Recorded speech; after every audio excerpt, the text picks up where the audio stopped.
Tara, kuyog ta mag Michelin food crawl para i-try tanan Michelin recognized na restaurants diri sa Cebu. Full disclosure, dili mi food critics pero ganahan din yung mga lami na pagkaon. This is restaurant number 2 of our Michelin food crawl. Ug ania ta karon sa Esmen Carinderia. Nya nakadawat sa day ni sila og Michelin Bib Gourmand Award, meaning lami ilang food nindot og quality ug reasonable ra pod ang presyo. Located ni siya sa F. Fralio Street sa Pasil. Mga 150 meters ra from the entrance sa imong left. Larangan ni siya nga karinderya guys. Para sa mga wala kailaw og larang, it's a Cebuano sour seafood soup. Ang twister yarn. 60 years na ni sila nga karinderya guys, and known jud ni sila sa ilang larang kay ginasugno jud na nila pagluto nga maka-add jud og flavor sa ilahang sabaw. Known jud ni siya sa ilang tagutungan or ang porcupine fish na larang. Diba? Smiling tayo ilang fish. Amo ning first time mag-try og tagutungan guys, and akong masay is medyo bony siya na isda. So kulikuton nimo para makuha ang unod. Awa si may gitudloan na sa tag-iya unsaon pagkaon sa isda kay wa siya kasabot asa ang unod. Just like a crab. You're eating crab. Oh, like a crab.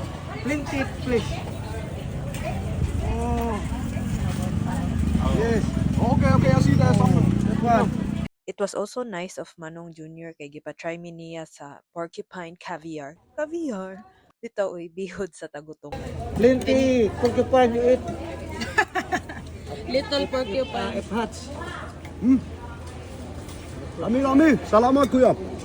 Naapod sila'y indong or moray eel na larang guys, and soft kaayo iyang meat pero pagbantay-bantay lang kada ingkit kay utro pod siya nga medyo may pagka-bony. And lastly, naapod sila'y tanige or king mackerel na larang. Mao among favorite kay unuron kaayo and gamay ra ang bukog.